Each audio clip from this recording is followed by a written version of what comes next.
Hey, what's going on? Miguel, host of Life Full Circle Radio. Good evening. It is, what's today? Today's August the 12th. We talked about it a couple of months back. We said once football season starts creeping up, that's when it's going to start getting crazy. Well, this season couldn't hold up. It couldn't wait. And so this past weekend, Trump had a meltdown. I think Kia said he had something like 50, I don't know what they call them on Truth Social. If they call them tweets or whatever, I don't give a damn what they call them. But he started talking about that Kamala Harris's events, the people were like AI'd and put in there, and it's just insanity. He's talking. So then there is the music. During your rally, if you are a political campaign, do you really want to play Celine Dion and remind everybody of a sinking ship? That's what he did. And so Celine Dion said, man, stop playing my stuff. My people, no, stop doing that. And then Issac Hayes III, who represents the Issac Hayes family, come on, one of his big songs. We know Issac Hayes is legendary as a songwriter, has made amazing music over the course of his career. And so Isaac said, man, I'm done. I'm tired of this. And so he put a cease and desist, and he's actually suing for $3 million. We're going to play a little bit of some information clips from that. Jordan Childs, the Olympics just wrapped up. Jordan Childs, who is a gymnast, she has to give back her bronze medal because of 4 seconds. We'll explain that. 4 seconds. She has to give back her bronze medal. And that's insane. And then Kamala Harris is Kamala Harrison. So there's that. All right, check us out on all the social medias.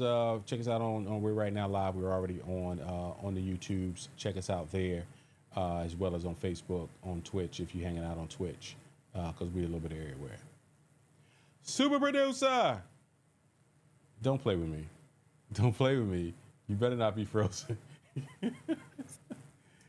You play too daggone much. All right, so. All right, guys. I actually was frozen. So this is going to be a very rough night for whatever's going on with my camera. I don't know. It was working, and now it has decided.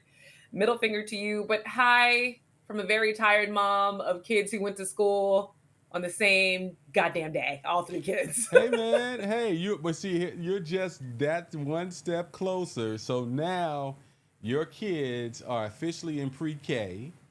So Pre-K. Pre-K. Okay, pre-K. Yes, So what are they? Are they 4?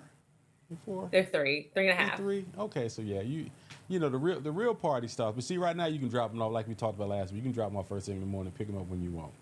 5:59. Long as you there before 6 o'clock, you good. Nah, this Christian school, they not playing the radio like, hey, 8:30 to 8:45 is drop off time. No, don't bring them no time after. Don't bring them no time before. And then after school care. Each time. All right, so her camera's tripping a little bit. And so after school care is picked up at what time? What time do you got to pick up after school care? 4 o'clock, but you can leave them until 5. But each minute you're late is $13 per minute. Oh yeah, I remember that. I remember that each minute you late. Yeah, that each minute you late ain't no joke. You mess around if you won't, and mess around with that each minute you late. And you owe them a card note. It's gonna cost you a grip, and you will not step foot on the premises with your child the next week if you don't pay that entire balance before the next week. But let me make you laugh real quick. Okay. So one of the big rules of the Christian school is going to be really quick, guys, is that they cannot have a toddler backpack. They have to have a full-size backpack. And they gave a list of all the stuff that had to be in it, which is fine, I guess. So we put the backpack on Noah. He's trying to wobble with it. He sees my brother on the phone to say hi on his first day of school. The backpack is so heavy. Noah topples over, like falls over to the side because his backpack is so heavy. I'm like, why does he have to have such a huge backpack? I don't get that part. Why can't they have a smaller backpack? I don't get that part. All right, internet world. I know y'all don't want us to have this conversation, but we having it. You still there? So why can't he have why can't he have a regular backpack? They have to have a folder, change of clothes, lunchbox, water bottle, jacket for the cold classroom. Okay, I can see that. All reasonable stuff. I can see that. That's very reasonable. All right. So anyway, congratulations for tuning in. For now your child being pre-K. All right. So interesting show here today. So I want to start off. Obviously Trump's losing his mind. I don't have any clips of Trump meltdown, but let's start with the Trump meltdown, and then we'll kind of do all of the peripheral conversations around Trump because when Kamala first announced, and it seemed like it's been forever. It's only been like 3 weeks. Has it been 3 weeks yet? I think it's been 3 weeks. And it's like dude has been blacking out ever since this. It's like he just can't believe that he's having this much problems with this black girl. And bro, it is what it is. There's not a whole lot. You got a fight on your hands coming around in November. But yeah, he has his meltdown. And he says, "Oh, all that stuff is fake. Nobody's really going to Kamala's rallies. She's literally getting off planes and having these rallies in airplane hangars. There's literally, you can search all over the internet and see videos of people who got their cameras up and showing this huge crowd. And it's just amazing to me what Trump supporters will believe." What makes it even sadder is one, that he's still obsessed with crowd size. So much so that he said he had a bigger crowd size than Martin Luther King in the "I Have a Dream" speech, which is like, sir, we're crossing into Crazyville. We were already there. Now we're crossing into like the downtown area of Crazyville. Right. And he can't pick a side. Either she's faking it or people are only coming for the celebrities.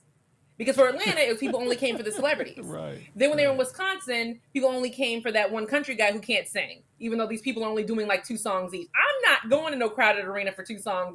No, I ain't going there for Meg Thee Stallion. I'm not going there to see Quavo walk across the stage. If I'm going to one of these rallies, I'm going to see this candidate. I want to see Kamala, and I want to hear what she has to say, and to take in that energy that's there. It's crazy. And not even only that. Go ahead. Not only, sorry, I have to catch up because my camera freezing, but not only that, he's finding out his data that things are fake from people on Truth Social who are editing images and then tagging him in it. Then he's saying it's fake.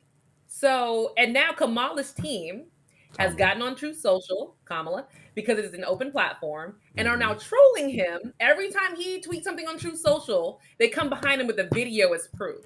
And it's now we just deep in the petty game. When I tell you that the social media, whoever's managing Kamala's social media account right now, my God. It's a college girl. It's a college black girl. That's the only way it could be. It's a college black girl who used to work for the Shade Room. That's the only person it could be. When I tell you, every time I turn around, there is something else that is being put out there that just makes me just chuckle. That, his campaign coach Trump too lazy to campaign in swing states. They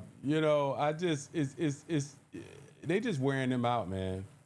Trump dined with Nick Fuentes, a white supremacist in Mar-a-Lago. He is still not just his outfit. They are wearing him out and bringing receipts night in and night out. And so when I say you, and I don't remember, was it last week? No, we haven't been on the air since Waltz was declared. We were on the air last Monday, sir. Wasn't he announced last Tuesday? But we weren't. He was announced last Tuesday, but we went on the air Monday. So no, we have not been on the air technically since Waltz was announced. Right. So Tim Waltz, who to me, Tim Waltz I would hope is going to be the nail in the coffin, but I don't have it pulled up, but the stories going on with Georgia electors and all that stuff is still scary. But everything about him is so Trump, is so visually Trump. Gun owner, hunter, Midwestern guy, football straight coach, up man of the people.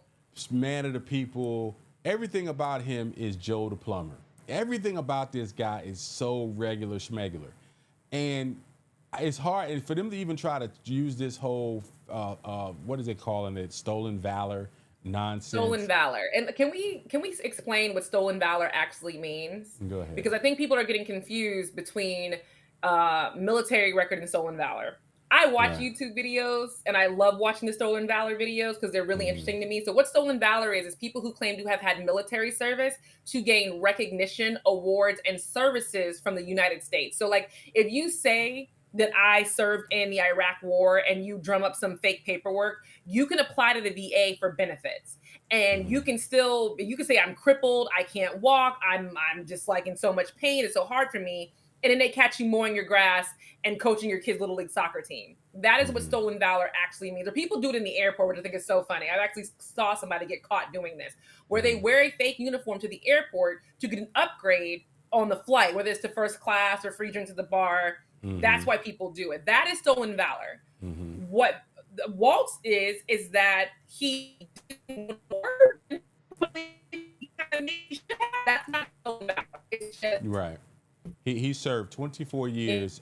He served 24 years in the military, and what they're trying to claim is that he put in his retirement papers right around the time that he was going to his unit was getting ready to be deployed. Here's the thing. Here's something that people don't understand, because right now we're in a society where 1% of American people are now currently have served in 1% have served in the military or associated. My wife, having served, having spent her time in Iraq, I learned something when we got together. Every unit in the military, not every unit in the military deploys. Actually, very few units in the military deploy. Most of the people in the military are serving somewhere in DC or on an army base somewhere in Georgia or Texas or somewhere, and they'll do 20 years in the military and never see combat. That's a good bit of it. Ain't like, in my mind, when we got together, in my mind, there would always be this rotation where you would always have. No, she was in a unit. Part of the reason why she got out of the military when she did was because it was, at the time, she had done 12 years. It was like, okay, if you re-up for another 4, you might as well do 20. You might as well do the whole 20. And so the unit she was in, they would go back and forth to Iraq every other year. They would be away for a year and come back for a year, and away for a year and come back for a year. And I was like, oh, wow, this is wow, okay. Because in my mind, all the friends I know in the military, like, everybody goes to war, right? Everybody goes into combat, right? No, most people in the military do not ever see combat. So for J.D. Vance and for the Trump supporters to try to act like this is a huge deal for somebody to serve 24 years in armed services and to not see combat, and for him to put in his retirement papers, not knowing his unit was getting ready to get deployed. It takes a while. You put your papers in. It takes sometimes a year for them to approve and then all of a sudden, so his paperwork was already in. All of this says desperation. If this is all you have, this is all it does. you have. And they're saying that and there is a video of him, and this full disclosure, there's a video of him saying that he carried weapons of war. He did what? All right, she's frozen again. There's video of him, and I missed what he said. What she said, and we'll wait. You said his video of him doing what? There we go. There's a video of him saying that he carried weapons of war. I don't know what he meant by that. Nobody really knows what he meant by that. He was talking to a group of VA. It's a video of him saying that he carried weapons of war. I don't know what he meant. I would love for him to explain it to really put a nail in the coffin. Tim Waltz carried weapons of war? Yes, that's what he said. That's what he's, yeah. I mean, I get that's valid. Why are you saying that? I don't understand. It would be great if you would explain it, because then that could really put a nail in the coffin. But let's be real, JD Vance, you were in a communications capacity while you were serving overseas. Wasn't he like the PR manager or something, or in the communications office? Yes. I mean, yes, man. I look at this stuff and I just said, I'm putting something on Instagram. It's crazy that these people have the gall that they have, right?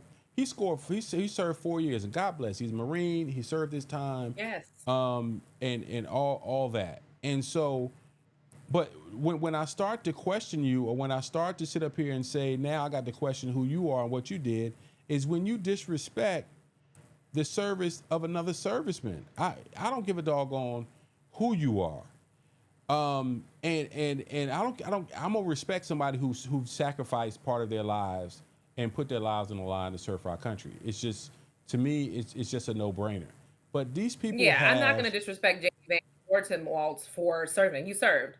One thing that President Bone Spurs can never do is say that he served, or say that anything having to do with military service. He doesn't respect military members. That's another thing I have an issue with J.D. Vance, dude. Like, he doesn't respect service members. He's never respected service members, ever. But how can you be a service member and not respect service members? That to me takes a lot of gall. That takes a lot of gall to sit up here and disrespect when you spent 4 years in the Marines, this man spent 24 years in the armed services, and but it's just and it's almost like these folks don't hear the same way that we hear. They it's just a different world that these folks live in, man. And I sit back and I just say, you know what, it is what it is. But let's move on, because in addition to the attachment to this, we talked about that there is a conversation out there about Celine Dion, and Celine Dion basically saying, "Stop singing my song." Now, if you are on what some people would say is a sinking ship, which is the Trump campaign, why would you choose a song from the Titanic? Near, far, wherever you are, I believe that your heart must go on. That is the song from Titanic when everybody died. Dude, when everybody dies in the Titanic, that's the song that you choose. That's the song that you choose to play in that moment. Who is running this campaign? I swear, the Trump campaign is being run so terribly that I'm like, you guys have got to be sabotaging your own campaign. It has to be. You got to be doing this stuff on purpose. And in addition to that, And it doesn't make sense, especially with all of the country singers that do back him, like Jason Aldean. Why aren't you playing "Try That in a Small Town" every time you roll up somewhere? That's something besides that. And so then we have this. This is Issac Hayes III. We've talked about him on the show before. People may not have heard this before. Yes. Isaac is the son of Issac Hayes. You look at him, yes, that is the son of Issac Hayes. He owns fan base. He's doing a great job of that. But he also owns the rights to, his family owns the rights to the music. And so they continue to play Issac Hayes' song, and he said, no, we're done. Stop doing it. And so here's a video that Ike posted. Education for those of you online saying that certain publishers or labels own the rights to Hold On, I'm Coming, the song that Donald Trump keeps using. I'm going to show you something. The copyright to Hold On, I'm Coming expired March 15th, 2022. It returned to our family on that date. So what typically happens is estates sell their publishing or the entire estate to an entity for large sums of money. My family chose not to do so, so we are the ones that own the copyright to Hold On, I'm Coming. Think about that. Typically in these situations, it goes a little differently because there are publishing companies involved and everybody wants to remain neutral. But I don't have to act like that. I don't have to follow those rules. When I tell Quick you moment that, of education for those of you online saying, when I tell you that Ike is one of the best at beating up on trolls, he is. But he just showed you. People say, oh, that family, his family, all that stuff you're hearing when you see him on a whatever commercial or Ford commercial or any sort of commercial that's using anything that the Issac Hayes III wrote, they're getting paid off of that because they own the publishing from that.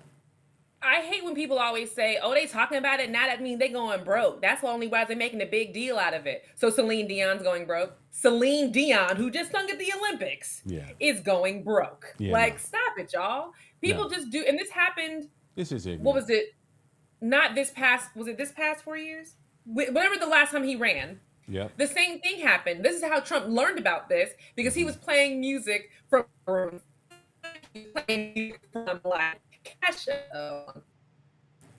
Yeah, so he was playing music, and he's made a habit of this. He's playing music, Celine Dion, Issac Hayes, or all of these artists. I'm back. He's playing. Go ahead, finish the thought.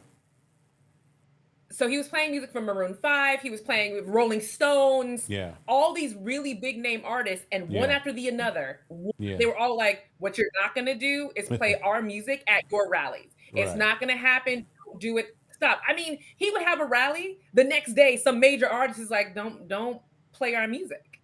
And I've never seen something like that in my life, though, because normally artists don't care about that. That's just like me. That's just like me taking something from you and saying, and I play it, or I take some of your content, and you say, hey, you go live, and you say, I want you guys to know that I don't want Miguel Lloyd playing my stuff no more.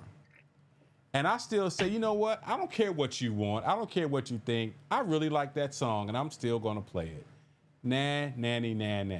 Well, you know what? Ike said, I'm gonna raise you one. You want to nah, nanny, nah me? Okay, I got something for you. I'm gonna show you how serious I am about this thing here.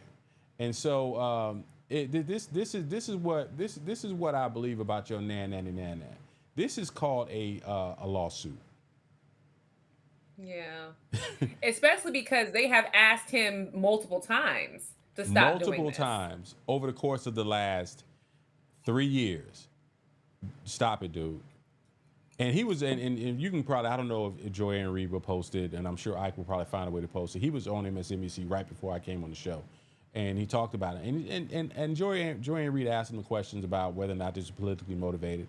He didn't say it was politically motivated, but he said it's motivated by the fact that Issac Hayes, Donald Trump is a creep.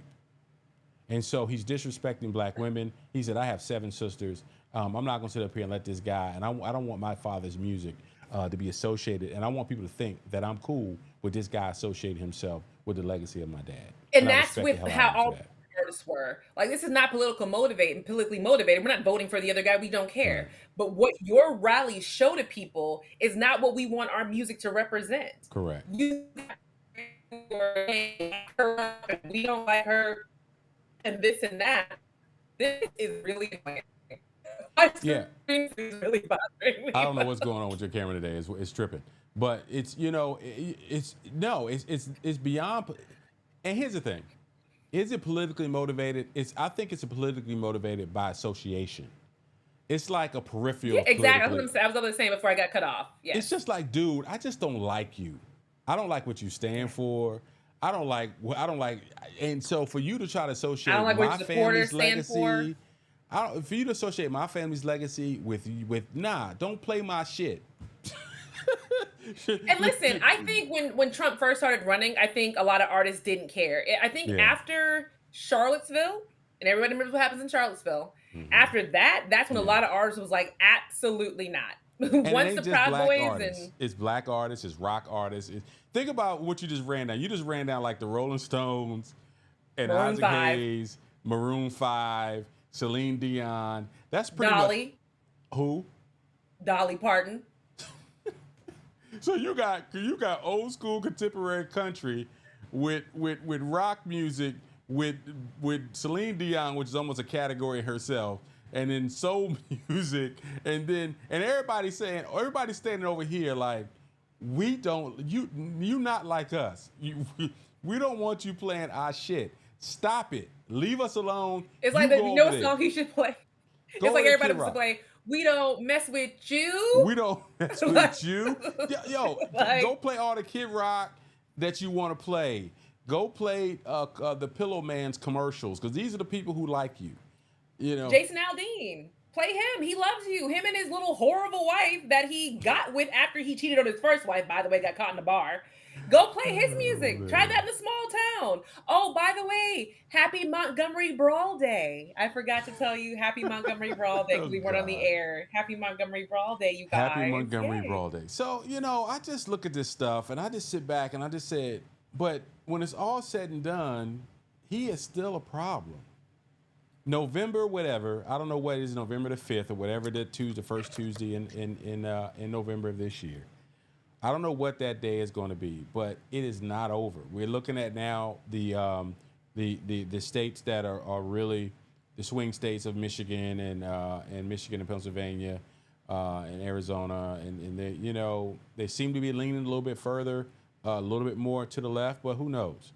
We still got this. We still got the hey, and he had finally agreed to the debate. So that's what I was going to go into. The debate is going to be coming up soon. I want to say in about 3 weeks. There's going to be a debate. 10th, I think it is. So like a month. It's going to be exactly a month. Yeah. And this is going to be a bloodbath. Unless he plans on just calling her a whore the entire time on stage to feed red meat to his base, because that's what he's known to do. There's nothing he can say. Look at the press conference he had at Mar-a-Lago. What was that? Saturday or Friday. Yeah. That was awful. Yeah. So what's the plan? But it's awful in our eyes. at this point, here's the thing about him coming off of He is Twitter. losing supporters though. Look, if you look at Twitter, people are like, yeah, this is where I get off. this is where I have to get off. And you have all out Republicans for Harris. They're doing their little. You got all types of Zoom calls happening. Republicans for Harris, and then they said that for the very first time, a Hispanic group equivalent to the NAACP has endorsed Kamala Harris. First time in the history of the organization. And I saw a representative from that organization on television at some point today, and he basically said, yeah. And they said, would you have done this for Biden? It was like, we probably wouldn't have done this for Biden. We were like, and here's the thing. Trump is running these ads around not taxing tipping, but Kamala's down with that too. So service workers will benefit from Kamala as well. Yeah. There's so many things that we're really at a point that it's really going to take them trying to steal this election in these key states. And guys, hear me when I tell you, do not overlook this. Do not overlook what is going on with these electorates. There's a woman here, Janelle King, who once I found out she was one of the electorates here in Georgia, and I was like, okay. Because I've had I know people who know her. She and her husband are extremely conservative, and they're black. They have been. She's a local. There's a show called The Georgia Gang here in Georgia. Runs on one of the local television stations. The whole debate thing, but she's a black woman, along with her husband's a black man, and they are a part of this machine that is trying to set it up to try to steal this election. So when you start seeing how excited people are right now, people are really, really, really excited about what's going on. Oh yeah, we got this, we got this. Do not get so excited that you're going to get to the point, if they do their best to try to seal this through the courts, that you're not extremely disappointed. I'm not trying to get too You high. know who I'm extremely disappointed in, and you'll Who's never that? guess who it is? It's Usha Vance. Usha Vance is JD Vance's wife. Okay. She hates Trump, hates him. As an immigrant woman with immigrant parents and brown mixed race children, she does not like Trump. Her children are Kamala's. Really? Yes, her children are Kamala's, and she has gone on record basically saying, She's going on record saying what?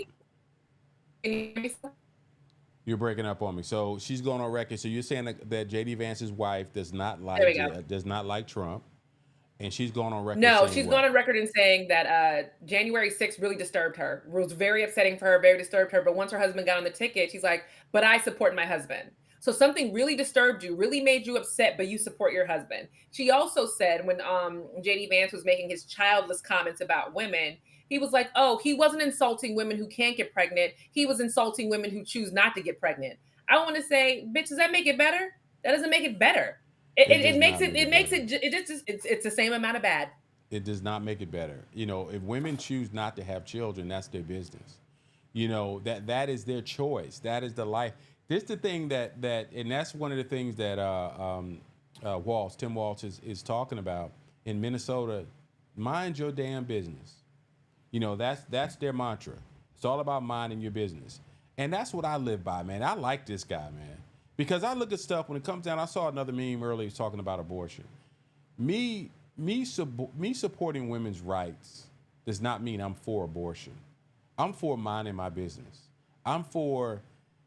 This is a tough decision that some people make for different reasons. But I say there's times, don't be irresponsible out here just wilding out and just thinking you can do whatever you want. And you got to live with your responsibilities. But that doesn't mean I'm out here saying that people mind your business, man. That's the thing that really bugs me, man, about where we are right now. What makes Tim Walz also a very interesting candidate and important is the fact that he's not talking only about women's rights to choose when it comes to abortion. He's talking about women's rights to choose when it comes to IVF, because him and his wife did IVF. Reproductive rights isn't just IVF, about. but he and his wife, but he's against IVF. But his wife had to use IVF. He's pro IVF. Okay. He's basically saying that reproductive rights isn't just about abortion. It's about making opportunities like IVF more available to more women. It shouldn't just be for wealthy. Who's for IVF? I might have missed that. Tim Walz. That's Tim why I Walz. like I him. thought you were talking about JD Vance. I was like, hold No, on. no, no, no. Okay. All right. I was like, wow, that's complete hypocrisy. My goodness. So, we are really at a place, man. We're really at a place in this world where it's kind of like so. Hopefully in November, we'll continue to talk about this conversation. Hopefully in November, people will make a decision to keep these people out of power. But that's just out of power That's from the White House. They are in state legislatures. They are in the Congress. They are. But as a Republican, Yeah. I'm hoping that once we get Trump far away from the Republican Party, we can hit the hard reset. That's what's needed. The hard reset is absolutely needed for the Republican Party because even you can admit there have been Republicans that have come across your desk or stage prior to Trump where you were like, I could probably vote for him. He's got good ideas. He's not trying to destroy our country. Since Trump, all the candidates that come under him have been like, I'm trying to destroy civil Yeah. war, awful, fire. I It's have like, Republican no. friends who I love, who are friends. Have I ever thought of it or voted? I don't know. I can't. Here's the thing. I have paid closest attention to government over the course of the last 20 years, 15 to 20 years. Since the Obama era, which goes back to 2008, right? Is when he was elected president in 2012, correct? Or was it, that's the second? No, that's the second. So he was elected, he took office in 2009. So 2008. So now we're talking about that's 16 years right there. So yeah, so the last 20 to 25 years, of course, I voted going all the way back. Let me see. So I was 18 in 1990. I was 18 in what year? Carried the one. So 2000. Was that the first time? What was I 18? No, I was not 18. That was Lord Miguel. I don't do math. I don't know. 90. I graduated high school in 1990. I don't know what my brain just froze up on me. So in 1990, we were voting for. I think my first election was Clinton. Actually, my first presidential election was Clinton in 1992. And I voted for Clinton. I can't think of any Republican presidential that I've even considered for variances of reasons. But this guy right here, I understand what you're saying and I respect it. I really believe that once we get through this Trump era, that we'll finally get to that point where some Republicans that I would have never considered 20 years ago, I probably would consider. I know some friends here in Georgia who voted for Governor Kemp here in Georgia. And Governor Kemp is not, he's done some things that have been fair. He's done something. Now, obviously, he's still governing a state with 159 counties, and of which maybe 40 of them are controlled by leadership that are African American. For the most part. I love me some Paul Ryan, so love me Paul Ryan ain't think about you. Paul Ryan ain't think about the whole Republican Party. He out there, John. What is he doing right now? He is like in Wisconsin. I don't know what he's doing right now. He's somewhere. He's like, man, I'm not dealing with this era of nothing. I'm out of here. But here's the thing. I don't know how. What is he doing? If Trump loses, he'll be 78, I believe, this year. Is that roundabout what his age is? Trump loses. I'm not convinced that his kids are not going to still be a thorn in our side. I think one of his son's wife or fiance, I think wife, is head of the RNC. I'm like, when did that happen? That what is it? Laura Trump, I think, is head of the RNC.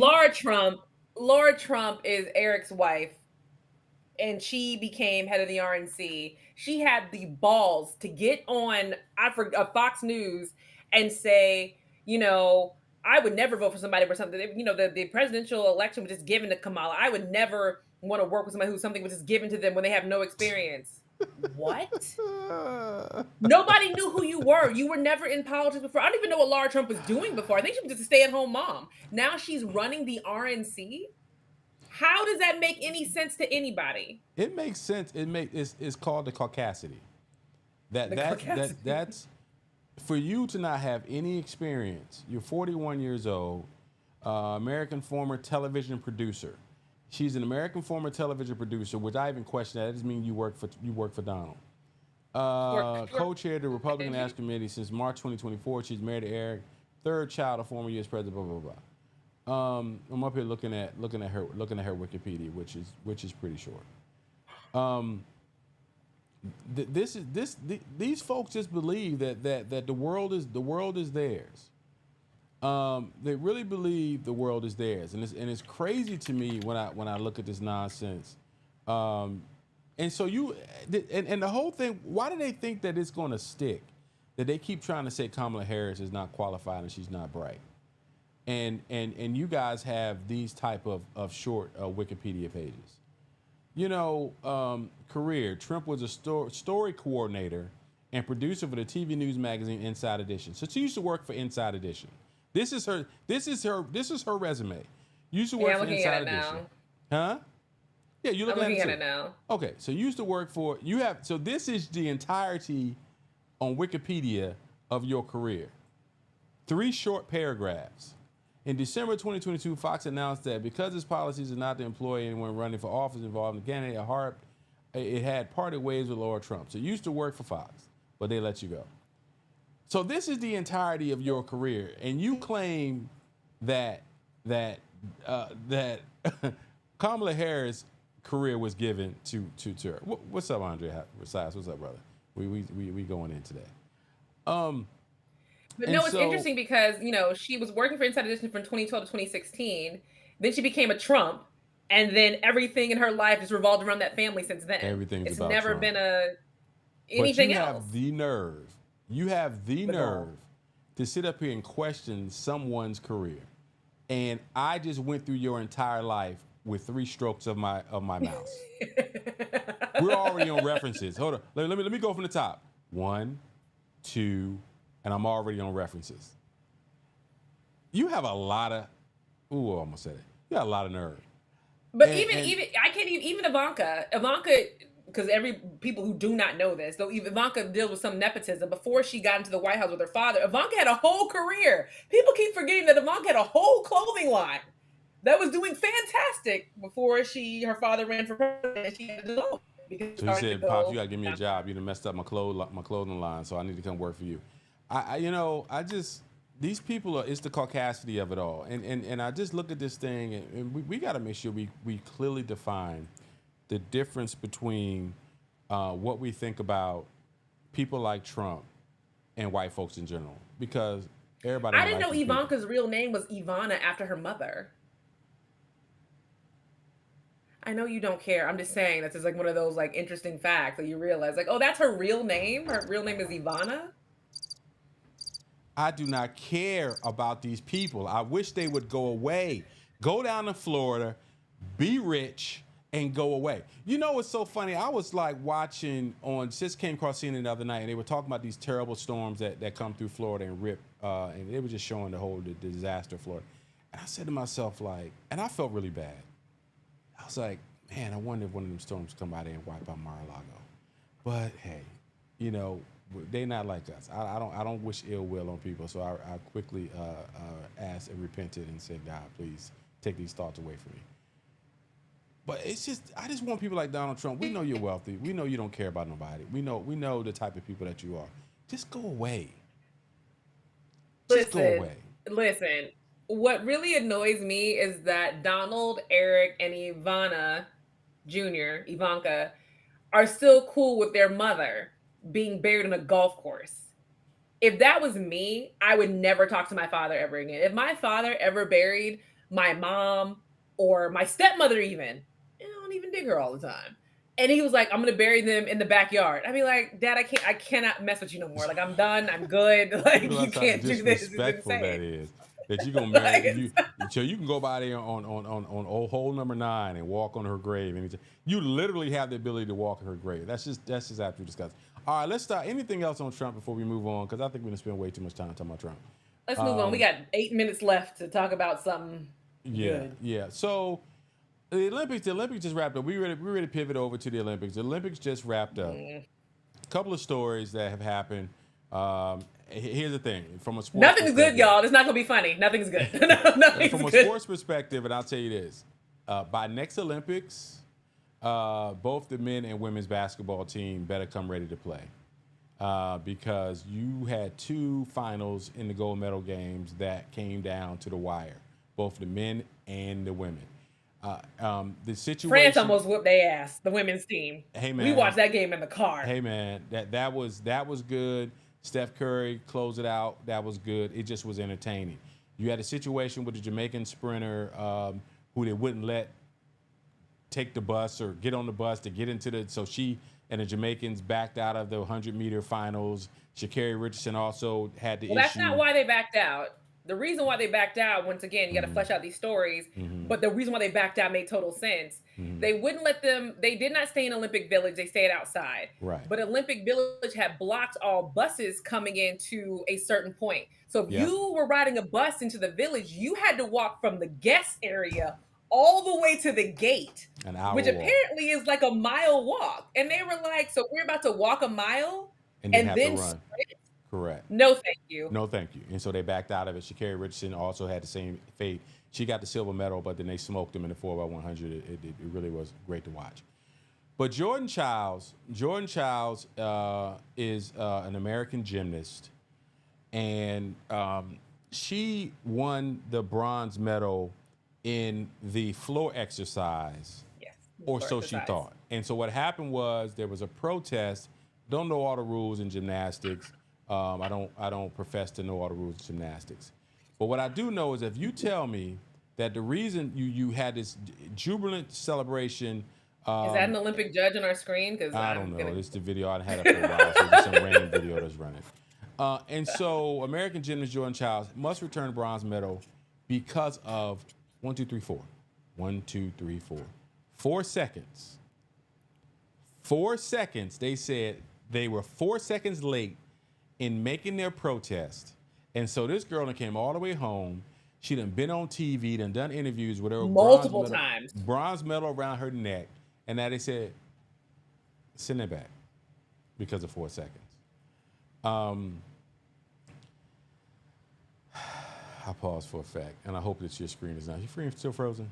All right. So, I look at this thing and I just say, these children, she's a grown woman. This child worked hard. I said it again. This gymnast worked her behind off. But no, this child worked hard because she's younger than us. The baby ain't but 21 years old. Right. You're a baby to us because you're only 21. She might even be 21. She might be 20. So I still they still my kids. So She's a baby to me. I don't care. She's a baby. She worked very hard at this. And this is a technicality. Yeah. And her sister got on social media, made a very good point. The only time this happens is for doping and cheating, which Jordan didn't either. I feel like the judges made a mistake. Both girls should win the bronze medal. Because again, the Romanian girl didn't do nothing wrong either. The Romanian girl didn't do nothing wrong. This is the judge's fault. Right. So both girls should win the bronze medal. But either way now. Bronze. Yeah, I would say let them both have a bronze. And but what's going to happen now is that medal's going to have an asterisk next to it. Whether Romania keeps it or whether Jordan kept it, it's going to have an asterisk next to it. And people, even if the Romanian girl walks away with it, it's going to be like, no, that was Jordan's medal. Right. If there's any way, and I know we always complain about the participation trophies and all of that, this is the perfect time for a participation trophy and for them both to have that bronze medal.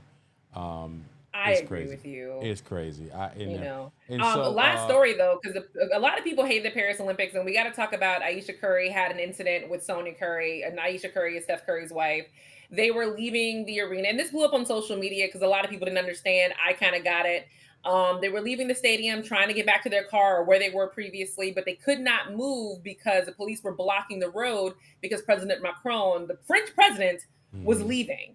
And it became a huge issue. There's crowds all around. Ayesha's crying because, again, when you think about it, she is holding the hand of a 6-year-old. She's holding a baby in her arms. She's probably overwhelmed, which any mother would be in that situation. And she's upset. She's crying. And she just wants to get back to a quiet place with her kids. And she can't because the police are blocking her because, but it's because of the president. And it's just, I think it was just a really huge misunderstanding. And they're calling Ayesha entitled. I don't think she is. They're calling the French police racist. I don't think they are. Yeah, it looked bad. I know. I'll let you finish your point if you come back in. But it looked bad. Sonia Curry, who is, I believe, Sonia Curry, I believe is her name, which is Steph's mother. was there. And here's the thing we have to understand: there's a language barrier. Obviously, you have a translator that's there trying to explain. But oh, by the way, behind there was also 6'8" Draymond Green, who we know is known for choking somebody out. He won't acting a fool out there. No, I'm not getting arrested in France. Yeah, exactly. All jokes aside, obviously, my thing is, and I understand you got probably 20, I don't know how many thousands of Olympic athletes that are there. I get it. But if you see somebody walking around just not like a regular Olympic athlete, just walking around, and you see them, and they got an entourage, and they got translators, and they got all these 6'7", 6'8" people standing around her, they might be somebody important. And it just looks bad that the wife. But does that take precedent? And you put your hands on, I don't give a damn who it is. And you supposedly put your hands on an infant. That I have an issue with. But and the baby got, and the hand touched the baby's head. Like, I'm trying to figure out how the baby got hit. Yeah, I don't get that part. I don't care what the situation is. If you see a child, there's an extra special care that you're supposed to. You just being a human. If you see a child or a puppy or something that can't defend themselves, you're going to be a little bit more careful. You ain't gonna push them out the way, and she holding a baby. If she's just an average somebody, and she ain't an average somebody, she the wife of the dude who just wore y'all behinds out and beat y'all, and he's one of the best basketball players. And they don't give a damn about that in France, because again, we are not talking about they were letting a celebrity go by. They were letting the president, which their protection is very important. I would say the same thing if it was Kamala driving by, like, hey, you can't go nowhere. Like, you and your big head baby just have to wait out to the side for a second. Your loud ass mama got to be back there because the president is driving past. But again, lost in translation. Yeah, lost in translation. It just looks really bad, and you would hope, but it is what it is, and cameras don't take but 20 seconds. There's another video out there of LeBron going to dinner, and he supposedly brushed off a young, probably 8 or 9 year old kid, maybe 10, who wanted the picture in the moment, and LeBron was like, "Hold on, I'm not in the mood." Went straight in there and went to dinner, and now they say, "Oh, look at him, he just don't care about kids." I cannot imagine how many 100,000 pictures that are out in the world of LeBron James taking pictures with kids and giving away shoes and all the things that he's done over his career. If in that moment, I blame the parents for this. Mm-hmm. There are certain times when you need to tell your kid, "Oh, look at somebody famous. I want to go." What are they doing? Are they putting their baby in a car seat? Are they heading into dinner? Are they in a heated argument with somebody? Baby, we'll get it later. Just stand back to the side. Maybe when the restaurant will come back. That's smart. But the bigger story is, before my camera goes out, Marcus Jordan snorting a line of coke. I did see that. Marcus Jordan snorted coke all on. Jesus, Mary and Joseph. I just tell you, man, folks got to understand there's a camera in everybody's hand, everywhere. And so there's that. That's just bad. What'd you say? It's camera's acting up. Say again. All right. I'm back. You're back. All right. I'm back. How are you still a party boy in your late 30s? How are you still snorting coke in public? Again, you have, like, come on now. I am. That means you have no job. That means you have no job and no career if you're snorting coke in public. Good and damn well that man ain't got no job. He is Michael Jordan's son. His job is being Michael Jordan's son. Yeah, he ain't thinking about no job. But he doesn't get any money right now. I don't know. What? He's not. I don't believe that. He got a trust. He got something going on. But can he access his trust right now? He is 30-something years old. That man can access his trust by now. He need to be the next one. Anyway, I ain't even gonna put it in the atmosphere. He doing fine. He got enough to get that. I'm proud to say I've never in my life been in a room with people snorting cocaine. Never in my life. Yeah, and so I know there's some people who would say that they've had that experience. To me, if I ever saw that, I would be clutching my imaginary pearls. Like, oh my God, did you just put that in your nose? What in the sense? So somebody in their 30s or 40s, or God forbid, whatever, if they've lived a life of snorting coke and doing all that stuff, I don't care if a doggone you in your 30s you snorting coke. I'm pretty sure you've been doing that since you was a teenager. And so there's that. He had special spoon. Like he had a He special got fancy bread. like He been Tony around Munch. money his whole life. Of course, he got a special spoon. It's probably engraved with his initials. This is I'm surprised he Marcus didn't have his Jordan's own. special I'm little surprised it cocaine wasn't like a spoon. cute little square makeup mirror with a little fancy spoon that comes out the side. Like it wasn't the whole set. That stuff is not a surprise to me at all. All right, before we get up out of here, I think this is our last story.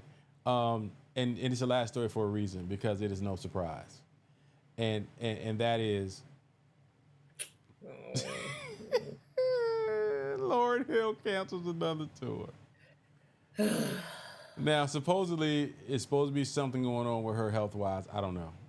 I'm still trying to figure out not only her, but how is Praz still? What's going on with Praz? Because if people may not remember, Praz has a whole. Praz got a whole Netflix movie going on right now with him being involved with some Asian dude who had a bunch of bread and him getting people access to Obama and some other stuff. This was a couple years ago, and he's under the feds, and he supposedly was going to get a lot of time. So either he done snitched on somebody, or they giving him some time to finish up this tour, and they ain't gonna give him no more. They done gave him about 2 different times to do this Fugees last 25 year that was 2 years ago tour. They about to wrap this thing up and say, all right, bro, that's a wrap. It's time to go ahead and call it quits. Let me tell you though, I don't care about Praz or Wyclef. I think it's very weird to me that Lauryn Hill sabotaged and ruined her own career. Does anybody else still find that ultimately the most disturbing part of all of this? And she continues to do it to this day. Lauryn Hill, I think, just has the #1 streamed album of all time on Apple Music. As much as we always talk about Lauryn Hill, when I heard about this tour, I thought about buying tickets. Still. I'm just gonna turn my lights off. And there's so many people who live this life with Lauryn Hill that we keep on thinking, maybe this will be the year she'll get right. Maybe this will be the year.